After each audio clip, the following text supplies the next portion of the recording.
Hey guys, what's up? Superflip here, and in this video I'm going to show you guys how to control your nerves during a cubing competition. Guys, if you're into cubing videos such as unboxings, tutorials, reviews, competition vlogs, etc., then remember to go down and hit that big red subscribe button and the bell icon right next to it so that you never miss one of my videos. So competition nerves is probably the number one reason why people don't get the results they want. For example, me, I always wanted a 13-second average and a sub-10 single in competition, but I could never do it. But the last competition I went to, which I'll leave up there, the New Jersey Championships 2018, I applied some new strategies and I finally got a sub-10 single and a sub-13 average.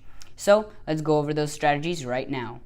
So number one is don't film your solves. And I know I'm kind of a hypocrite because I literally just linked to a video that I made with my solves in it that I recorded. But the reason you don't want to film your solves is because then you have no pressure to do well.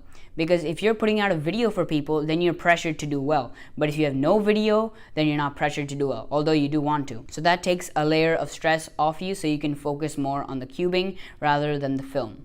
So during semifinals of 3x3 at that competition, I ended up getting a sub-13 average, which was my goal for like 6 months, but my phone ran out of battery, so I could not film anything. What that taught me though was if I can't film my solves, I'm more focused on cubing and not getting the angle right, making sure my camera's on, blah blah blah. So the next time you're about to film your solves, think to yourself, would I rather have a good video or would I rather have good results? Personally, I usually get 1 to 2 or 3 decent solves while filming, so when I want to get a good average, I put the camera away and I just focus on cubing. But for people who can perform well on camera, feel free to film all your solves. I personally am not comfortable on camera when it comes to cubing, which is why I don't choose to film most of my averages. If that one didn't help you out, don't worry, we got 2 more. Let's move on to the next tip. Number 2 is practice for at least 10 minutes before competing. Now I know you guys are like, Superflip, what are you saying? I know this already, but just hear me out.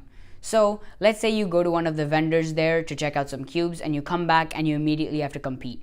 Or you go out for lunch and you come back and you immediately have to compete. Well, your hands are cold, they're not warmed up and they're not going to want to turn fast, which will lead you to getting bad times. Eventually, as those bad times pile up in the later rounds for different events, you'll be thinking, what if I don't do well? I'm not good anymore. What happened?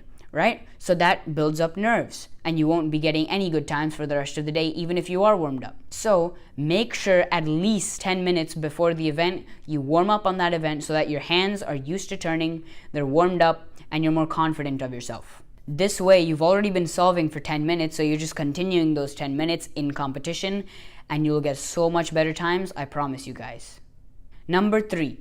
So this is our last one, guys, and this is probably the most important one. It is don't overthink. I've seen many cubers be like, okay, so to get like a 13 average, I need a 12, an 11, a 13, a 14, blah, blah, blah. Don't do that. Just go up there.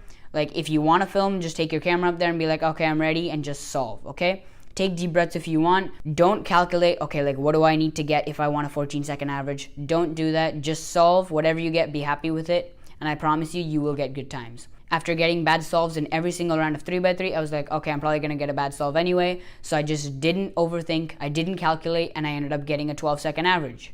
So when you're competing, sit down, say you're ready, do the solve. Whatever you get, just be happy with it. If it's a bad solve, well, you'll get it next time. If it's a good solve, congratulations. Alright guys, so those are the 3 tips I have on how to control your nerves in a cubing competition. I really hope this video helped you out. If it did, then give it a like and share it with your friends if you think they can get something out of it.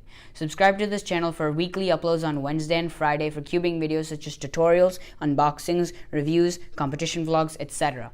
Comment down below any suggestions or questions you might have, and I'll see you on the next one. Bye!